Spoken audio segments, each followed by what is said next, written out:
बिस्मिल्लाहिर्रहमानिर्रहीम। अस्सलाम वालेकुम दोस्तों, आए रोज़ हमारी ख़वातीन के साथ ज़्यादतियाँ की जा रही हैं।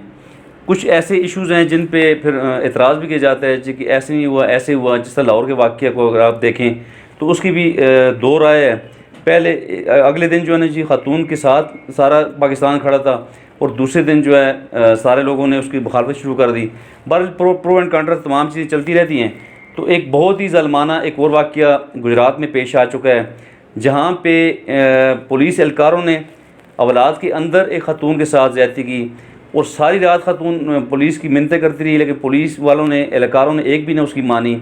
और एक पासबान हमारे मुल्क के, जो हमारे पासबान हैं जिन्हें हम पासबान समझते हैं, जो कि हमारी हिफाजत के लिए मुकर्रर किए जाते हैं, जो कि हमारी लॉ इन्फोर्समेंट एजेंसी है, जिसका काम है लोगों को तहफ़्फ़ुज़ फराहम करना, लोगों को जराइम में से निकालना, लोगों को जराइम के अगेंस्ट जो प्रोटेक्शन फराहम करना। तो बहरहाल ये बहुत ही ज़ल्माना सफ़ाकाना वाक़या रुनुमा हुआ है। मैं हैरान हूँ कि पुलिस एहलकार क्या कर रहे हैं, हमारे इदारे क्या करने जा रहे हैं, क्या साबित करना चाह रहे हैं।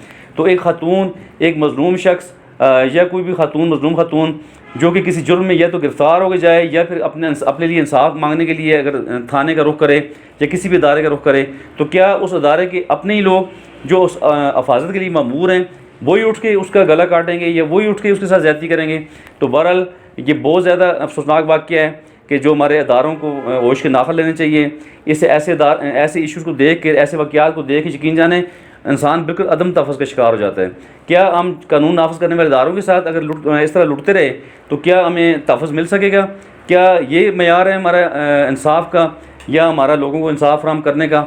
तो बहरहाल ये जब एक शख्स ने जब फुटेज सोशल मीडिया पे अपलोड की, तो फिर यहाँ पे पंजाब पुलिस जो है, उनका जो ऑफिशियल पेज है, ऑफिशियल ट्विटर अकाउंट है, जो उन्होंने इस बात को तस्लीम किया, और उन्होंने जवाब में लिखा जी कि ये खातून जो थी जिसके साथ ज़्यादती हुई है, ये बाकायदा चोरी के जुर्म में गिरफ़्तार हुई है, और बाकायदा इसकी फुटेज जो है जी, CCTV की फुटेज वहाँ पे हमें वहाँ पे वसूल भी हुई है, जो हमने देखा है कि ये खातून चोरी कर रही थी।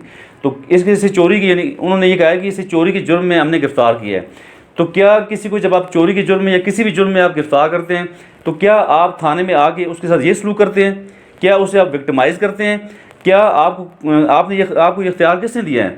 आप क्या करने जा रहे हैं? आप इतने ज़ालिम हो चुके हैं कि आप साहिल के साथ इस तरह की ज़्यादती करेंगे? या खुदा न वास्ता कोई कल्प्रिट है, कोई मुल्ज़िम है, वो अगर आपके पास थाने में जाता है, तो आप उसके साथ ये रवैया करेंगे कि आप उसका रेप करेंगे? तो बहरहाल बहुत ही अफसोस होता है। यकीन जाने, मुझे बात करते हुए भी यकीन जाने बिल्कुल मुझे शर्म आ रही है कि मेरे रोंगटे खड़े हो रहे हैं कि यार, इस तरह का हमारे मुल्क में ऐसे वाक़यात रुनुमा हो रहे हैं। हम क्या साबित कर रहे हैं? हम लोगों को क्या दिखा रहे हैं जी कि हम लोगों को इंसाफ किस तरह देंगे? या हम डोर स्टेप पे इंसाफ की बातें कर रहे हैं, या हम विक्टिम के साथ इस तरह का रवैया करते हैं? हमें किसने इख्तियार दिया है? हमारे कानून में कोई ऐसी गुंजाइश नहीं है। पुलिस का काम है सिर्फ कल्प्रिट को गिरफ़्तार करना और अदालत के हवाले करना और बाकायदा प्रोसेस के हवाले करना, ताकि अदालत उसका ट्रायल लेके, उसका ट्रायल पूरा देखते हुए उस पर फैसला करे। तो बहरहाल बहुत ही अफसोसनाक वाक़या रुनुमा हुआ है। इस पर मैं समझता हूँ जी खुल के बात होनी चाहिए, और इस पर अदारों को जो है अपने आप को सीधा करना होगा, अपना किबला दुरुस्त करना होगा। ख़ासकर हमारी महकमा पुलिस जो है जी, बहुत भारी जिम्मेदारी है महकमा पुलिस की। और याद रखें, सारे लोग बुरे नहीं होते। हज़ारों, लाखों में, करोड़ों में कोई चंद लोग ऐसे होते हैं जो कि इस तरह की हरकत करते हैं। तो इससे हम ये एज्यूम नहीं कर सकते कि खुदा न खास्ता हमारे महकमे ऐसे हैं। तो और अच्छे लोग भी महकमे में मौजूद हैं, लेकिन इस तरह की काली भेड़ों पे हमारे महकमे को भी नज़र रखना होगी, हमारे तमाम अदारों को नज़र रखना होगी, तब जाकर हम लोगों को इंसाफ फराहम कर सकेंगे।